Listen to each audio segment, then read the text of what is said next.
Daar is hoop. Toe Angela Larkin in 2009 'n naam vir haar organisasie gesoek het, wou sy iets kies wat haar doel perfek beskryf het. Daarom het sy dit Tanda, wat lief hê in Zulu beteken, genoem. Tanda voed en versorg die vigs weeskinders in die armste gebiede van KwaZulu-Natal. Angela is trots op haar span. Sy het mense uit dieselfde arm gemeenskap waarvandaan die weeskinders gekom het, aangestel.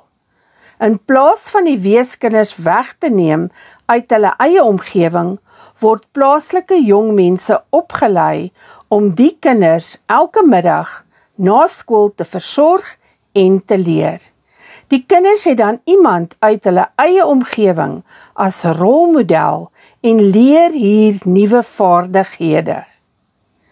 As jong meisie het dit Angela se hart gebreek toe sy gesien het dat daar straatkinders was wat op sypaadjies onder kartonne slaap, terwyl sy elke aand in 'n warm bed gelê het.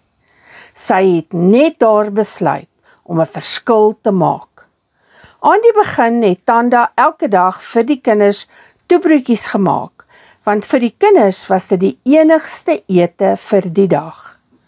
Toe Angela die geldprys ontvang het as wenner van die tydskrif Sari se dinamiese vroukompetisie, het dinge verander. Die kompetisie het my en my span gemotiveer om meer vir die kinders te doen. Daarom was dit die moeite werd.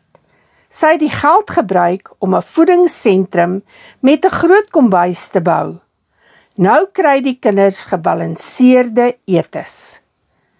In 2014 het sy haar groot doel om 'n biblioteek te bou bereik.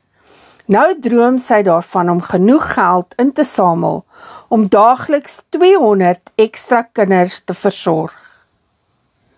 Een van die lesse wat Angela geleer het, was hoe belangrik dit is om 'n goeie verhouding met die mense wat sy help te bou. Sy het eers net in die Tanda biblioteek en kantoor gewerk. Later het sy saam met die personeel en die kinders hoenderhokke gebou. Hierdie saamwerk het haar laat besef dat sy deel van die gemeenskap is. Tanda leer die plaaslike jeug al 10 jaar by die naskoolsentrum.